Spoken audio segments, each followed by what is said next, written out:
Magali Chadaya, vous êtes titulaire d'une maîtrise en lettres modernes. Vous êtes également formatrice pour le BTS diététique, pour la matière français sciences humaines.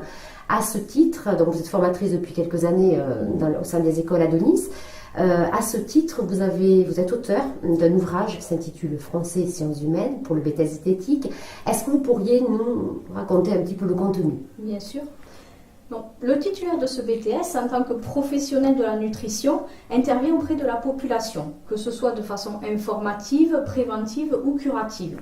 À ce titre, il se doit de maîtriser la langue française dans un premier temps, qui sera abordée dans ce module à travers des exercices spécifiques, le résumé de texte, la synthèse de documents, l'écriture personnelle, de façon à les aider à mieux maîtriser l'outil langue française. Ce module aborde aussi certaines notions de psychologie en lien avec l'alimentation, de façon à les aider dans leur avenir professionnel à traiter les patients qu'ils rencontreront. Et dans un dernier temps, comme ils sont en contact avec la population, ce module aborde une partie de communication, puisqu'ils vont échanger avec les gens qu'ils rencontreront. Les patients comme les collaborateurs? Effectivement, des patients, des professionnels, des structures à plus grande échelle.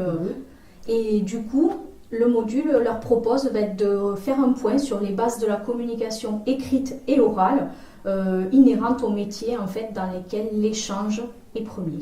Très bien. Alors, est-ce qu'il y existe une épreuve à proprement parler qui correspond finalement à votre ouvrage, le jour J du passage de l'examen? Non, il n'y a pas d'épreuve de français sciences humaines. En revanche, dans toutes les épreuves écrites, ils vont pouvoir utiliser les bases de français que nous aurons revues, moins de fautes d'orthographe, une écriture et une lecture plus agréables.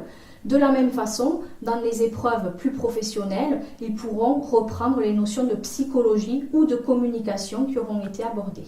Également lors des stages, je suppose. Ils sont confrontés avec les patients et à la réalité du métier. Tout à fait. Merci Magali.